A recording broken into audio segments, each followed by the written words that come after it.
Accounting no problem में आपका स्वागत है। मैं हूं आरती। आगे बढ़ने से पहले हमारी आपसे प्रार्थना है, कृपया सोचें, आप डेटा एंट्री ऑपरेटर यानी बाबू बनना चाहते हैं या अकाउंटेंट? आप टैली का अधूरा ज्ञान प्राप्त करना चाहते हैं या उसके विद्वान बनना चाहते हैं? यदि आप अकाउंटेंट या विद्वान बनना चाहते हैं तो हमारा आपसे निवेदन है, इस वीडियो सीरीज की सभी वीडियोस को एक एक करके क्रमानुसार ही देखें। वीडियोस को क्रमानुसार देखने के दो तरीके हैं। पहला है हमारी वेबसाइट द्वारा और दूसरा हमारे YouTube चैनल की प्लेलिस्ट द्वारा।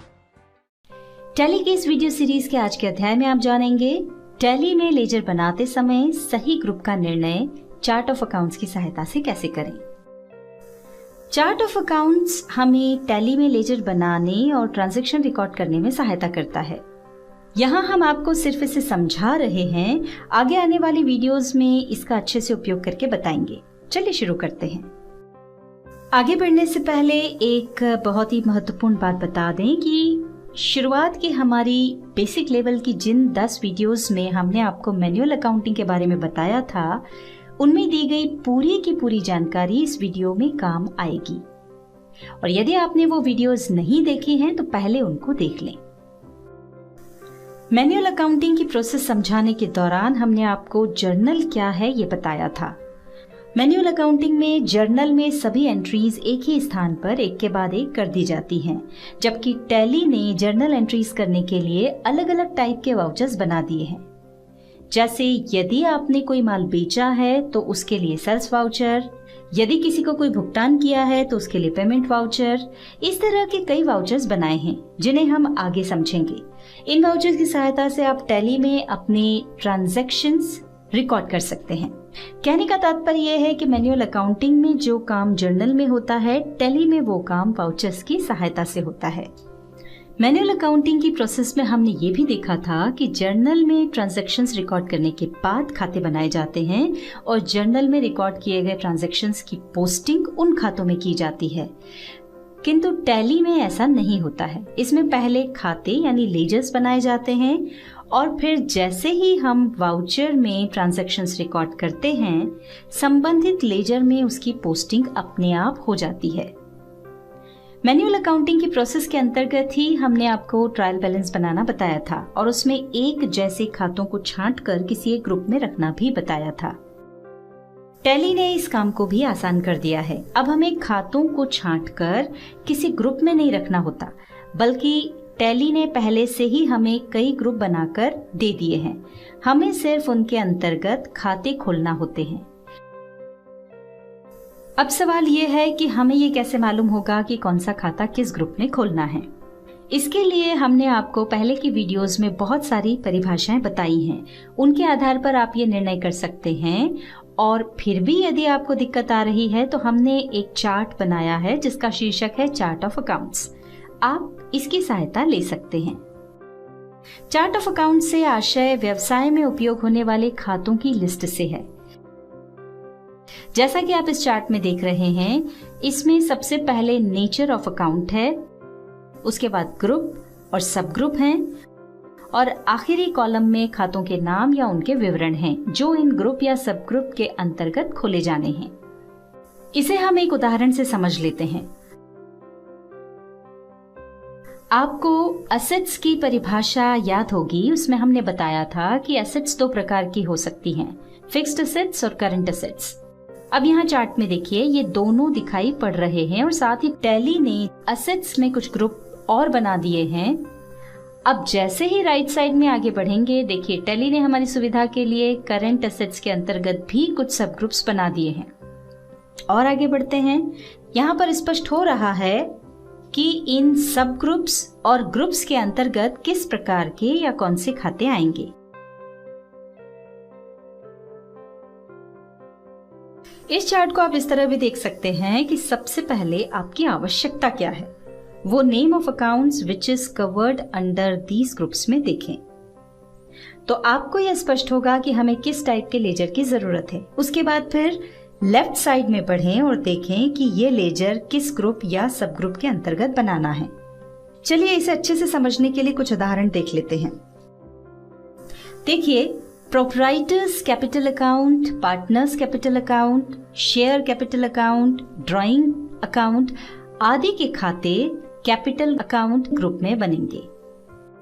जिन भी व्यापारियों से आप उधार माल खरीदते हैं उन सभी के खाते सन्ड्री क्रेडिटर्स सब ग्रुप में बनेंगे। आपके जितने भी बैंकों में सेविंग या करंट अकाउंट होंगे वे सभी बैंक अकाउंट्स सब ग्रुप में बनेंगे। सभी स्थायी संपत्तियों जैसे बिल्डिंग, फर्नीचर, कंप्यूटर्स, मोबाइल इत्यादि के खाते फिक्स्ड एसेट्स ग्रुप में बनेंगे। हमारे सभी सेल्स अकाउंट्स ग्रुप में बनेंगे। यहाँ आपको एक कंफ्यूजन हो रहा होगा कि खाते का नाम भी सेल्स अकाउंट और ग्रुप का नाम भी सेल्स अकाउंट्स, तो क्या ये सही है? जी हाँ, सही है। इसे समझ लेते हैं। मान लीजिए हमारा बड़ा व्यापार है जिसमें हम इलेक्ट्रॉनिक्स आइटम्स, फर्नीचर और क्लोथ्स रखते हैं और हम इन सभी का हिसाब अलग अलग देखना चाहते हैं। तो हमारे सेल्स अकाउंट के नाम इस तरह हो सकते हैं: electronic sales account, furniture sales account और क्लोथ्स सेल्स अकाउंट। पर ये सभी खाते सेल्स अकाउंट्स ग्रुप के अंतर्गत ही बनेंगे। हमारा व्यापार छोटा है इसलिए हम इस तरह के अलग अलग खाते ना खोलकर एक ही खाता सेल्स अकाउंट के नाम से बना रहे हैं, जो कि सेल्स अकाउंट ग्रुप के अंतर्गत बनेगा। हमारा ये चार्ट बनाने का उद्देश्य मात्र आपको ये समझाने का प्रयास है कि किस टाइप के खाते किस ग्रुप या सब ग्रुप के अंदर खोले जाते हैं। इनमें आप अपनी आवश्यकता अनुसार परिवर्तन भी कर सकते हैं। अब यहाँ हमने टाइप ऑफ अकाउंट का कॉलम और जोड़ दिया है जिसमें हमने खातों के प्रकार बताए हैं। खाते यानी अकाउंट्स कितने प्रकार के होते हैं ये हमने आपको मैनुअल अकाउंटिंग की प्रोसेस में समझाया था। इससे ये लाभ होगा कि आपको ट्रांजैक्शंस रिकॉर्ड करने के लिए ये समझने में आसानी होगी कि खाता किस प्रकार का है, पर्सनल, रियल या नॉमिनल। खाते का प्रकार जानने के बाद आप आसानी से गोल्डन रूल्स ऑफ अकाउंटिंग, जिसके बारे में हमने आपको मैनुअल अकाउंटिंग की प्रोसेस के अंतर्गत समझाया था, उसका उपयोग करके आप ये निर्णय कर पाएंगे कि ट्रांजैक्शंस रिकॉर्ड करते समय कौन सा खाता डेबिट होगा और कौन सा खाता क्रेडिट होगा। इसे हम एक उदाहरण से समझ लेते हैं। मान लीजिए व्यापार का स्वामी 10,000 रुपए नकद पूंजी लाया। अब सबसे पहला सवाल है कि हमें यह देखना है कि इस ट्रांजैक्शन में प्रभावित होने वाले दो खाते कौन से हैं। ट्रांजैक्शन को ध्यान से देखें। यहां नकदी आई है तो ये हुआ एक खाता। अब दूसरा खाता देखते हैं। नकदी कौन लाया है? व्यापार का स्वामी नकदी लाया है। जैसा कि हमने आपको कैपिटल की परिभाषा में बताया था कि जब कोई व्यक्ति अपने व्यापार में कोई संपत्ति या माल या नकदी लाता है तो ये उसकी पूंजी कहलाती है। तो ये हुआ हमारा दूसरा खाता। यानी इस ट्रांजैक्शन से प्रभावित होने वाले दो खाते हैं, नकदी यानी कैश और पूंजी यानी कैपिटल। अब दूसरा सवाल है कि ये खाते किस प्रकार के हैं। अब यहां चार्ट में देखिए, नकदी का खाता रियल अकाउंट है और पूंजी का खाता पर्सनल अकाउंट। अब तीसरा सवाल है कौन सा खाता डेबिट होगा और कौन सा क्रेडिट। तो ये यहां पर हम गोल्डन रूल्स ऑफ अकाउंटिंग के हिसाब से देखें तो पर्सनल अकाउंट के अंतर्गत पूंजी आई यानी प्राप्त हुई तो हमें देने वाला हुआ कैपिटल अकाउंट। और गोल्डन रूल्स ऑफ अकाउंटिंग के आधार पर इसका नियम है देने वाले को क्रेडिट करो, मतलब कैपिटल अकाउंट क्रेडिट होगा। अब हम देखते हैं दूसरा खाता जो रियल अकाउंट के अंतर्गत कैश का है। उस पर भी गोल्डन रूल्स ऑफ अकाउंटिंग के क्या नियम है ये देख लेते हैं। इसके अनुसार जो वस्तु व्यापार में आए उसे डेबिट करो। चूंकि कैश व्यापार में आया है इसलिए कैश अकाउंट डेबिट होगा। जब आप निर्णय कर चुके हो कि कौन सा खाता डेबिट होगा और कौन सा क्रेडिट, तो इसे कंफर्म करने का एक तरीका और भी है, वो भी हम आपको बता देते हैं। यहाँ हमने इंक्रीज और डिक्रीज के दो कॉलम्स और जोड़ दिए हैं। इसकी सहायता से भी आप ये जान सकते हैं कि खाते के नेचर के हिसाब से संबंधित खाते के अमाउंट के इंक्रीज या डिक्रीज होने की स्थिति में उस खाते को डेबिट करेंगे या क्रेडिट करेंगे। हमने आपको समझाने के लिए जो उदाहरण बताया था उसमें व्यापार का स्वामी 10,000 रुपए नकद पूंजी लाया। इसमें हम देख रहे हैं कि हमारी बुक्स में पूंजी बढ़ेगी और नकदी आई है तो कैश भी बढ़ेगा। चलिए इंक्रीज या डिक्रीज कॉलम्स की सहायता से इसे समझ लेते हैं। जैसा कि आप देख रहे हैं कि कैपिटल अकाउंट लायबिलिटीज के अंदर आता है और यदि कैपिटल आई है मतलब इंक्रीज हुई तो यहाँ कैपिटल अकाउंट क्रेडिट होगा। अब कैश को भी समझ लेते हैं। कैश अकाउंट एसेट्स के अंतर्गत आता है और कैश भी इंक्रीज हुआ है तो यहाँ कैश अकाउंट डेबिट होगा। इस तरह से हमने कंफर्म किया कि कौन सा खाता डेबिट होगा और कौन सा खाता क्रेडिट होगा। अब हम आपको बताते हैं कि टैली चार्ट ऑफ अकाउंट्स को कैसे देखता है। टैली ने अकाउंट्स के नेचर के आधार पर इसे 28 ग्रुप्स में बांटा है, जिसमें 15 प्राइमरी यानी मुख्य ग्रुप्स हैं और 13 सब ग्रुप्स हैं।